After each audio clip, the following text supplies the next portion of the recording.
OBD de trouble code description technique cylindre 9 compensation de carburant à la limite maximale. Qu'est-ce que cela signifie?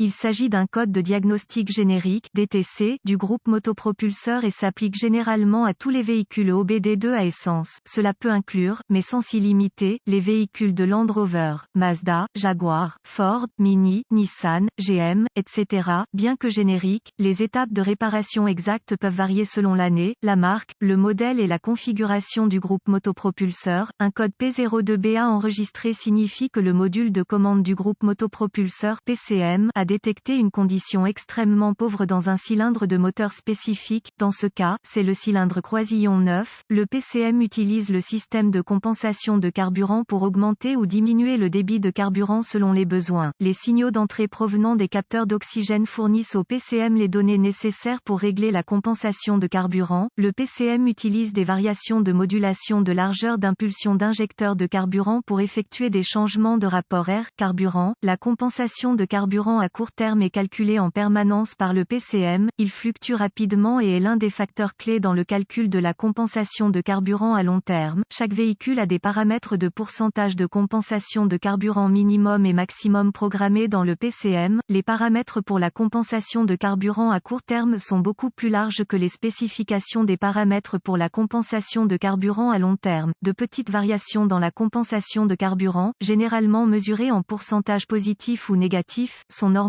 et n'entraîneront pas le stockage d'un code P02BA. Les paramètres de compensation de carburant maximum, positif ou négatif, sont normalement dans la plage de 25%. Une fois ce seuil maximum dépassé, un code de ce type sera enregistré. Lorsque le moteur fonctionne à un rendement optimal et qu'il n'est pas nécessaire d'augmenter ou de diminuer la quantité de carburant livrée à chaque cylindre, la garniture de carburant doit refléter entre 0 et 10%. Lorsque des conditions d'échappement pauvres sont détectées par le PCM, le carburant doit être augmenté et la compensation de carburant reflètera un pourcentage positif. Si l'échappement est trop riche, le moteur a besoin de moins de carburant et la garniture de carburant doit refléter un pourcentage négatif. Voir aussi, tout ce que vous voulez savoir sur les versions de carburant. Les véhicules OBD2 devront établir un modèle de stratégie de compensation de carburant à long terme, ce qui nécessitera plusieurs cycles d'allumage. Graphique de compensation de carburant comme indiqué par l'outil d'analyse OBDII. Quelle est la gravité de ce DTC?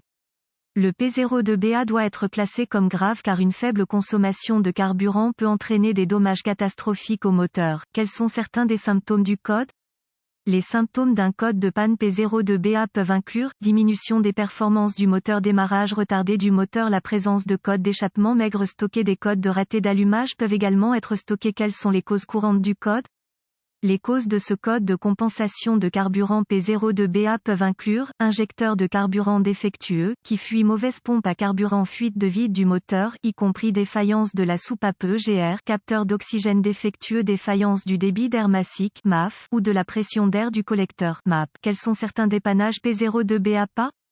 S'il y a des codes liés à MAF ou MAP, diagnostiquez et réparez-les avant d'essayer de diagnostiquer ce code P02BA. Je commencerai mon diagnostic par une inspection générale de la zone du collecteur d'admission du moteur. Je me concentrerai sur les fuites de vide. Tout d'abord, j'écoutais le son, sifflement, d'une fuite de vide. Je vérifierai tous les tuyaux et les conduites en plastique pour des signes de fissuration ou d'effondrement. Les lignes PCV sont une source courante de fuite de vide. Vérifiez également les bords de l'admission pour détecter des signes de défaillance du joint. Deuxièmement, j'examinerai l'injecteur de carburant en question, cylindre N°9, pour détecter des signes de fuite de carburant. Si l'injecteur est mouillé de carburant, soupçonnez qu'il a échoué. Si aucun problème mécanique évident n'est découvert dans le compartiment moteur, plusieurs outils seront nécessaires pour poursuivre votre diagnostic: un scanner de diagnostic 1 volt, ohmètre numérique, DVOM, un manomètre de carburant avec adaptateur, une source d'information fiable sur le véhicule. Ensuite, je connecterai le scanner au port de diagnostic du véhicule.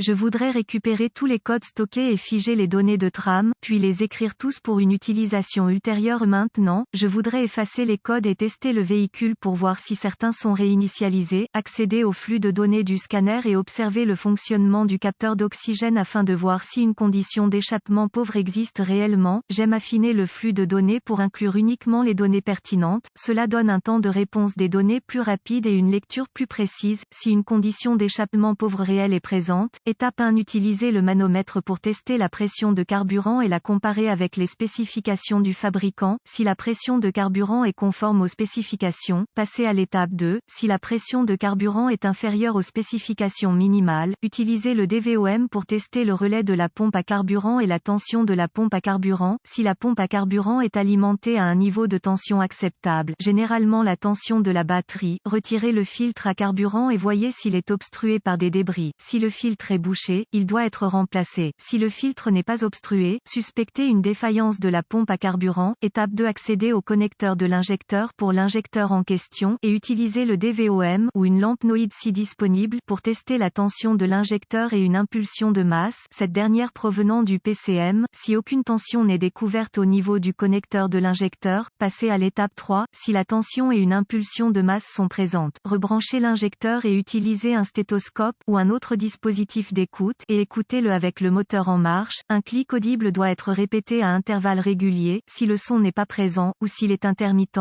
soupçonnez que l'injecteur du cylindre en question est en panne ou obstrué. L'une ou l'autre condition justifiera probablement le remplacement de l'injecteur. Étape 3. La plupart des systèmes d'injection de carburant modernes fournissent une alimentation constante de la tension de la batterie à chaque injecteur de carburant, le PCM fournissant une impulsion de masse à l'instant approprié. Pour compléter le circuit et entraîner une pulvérisation de carburant dans le cylindre, utilisez le DVOM pour tester les fusibles et les relais du système pour la tension de la batterie. Remplacez les fusibles et ou les relais si nécessaire. Le système de test fusionne avec le circuit sous charge. J'ai été trompé par un fusible défectueux qui semblait bon lorsque le circuit n'était pas chargé. Clé allumée, moteur arrêté, puis qui a échoué avec le circuit chargé. Clé allumée, moteur en marche. Si tous les fusibles et relais du système sont en bon état et qu'aucune tension n'est présente, utilisez la source d'information de votre véhicule pour tracer le circuit. Il y a de fortes chances qu'il vous amène au contacteur d'allumage ou au module d'injection de carburant. Le cas échéant, effectuez les réparations du circuit au besoin. Remarque: soyez prudent lorsque vous testez, remplacez les composants du système de carburant haute pression.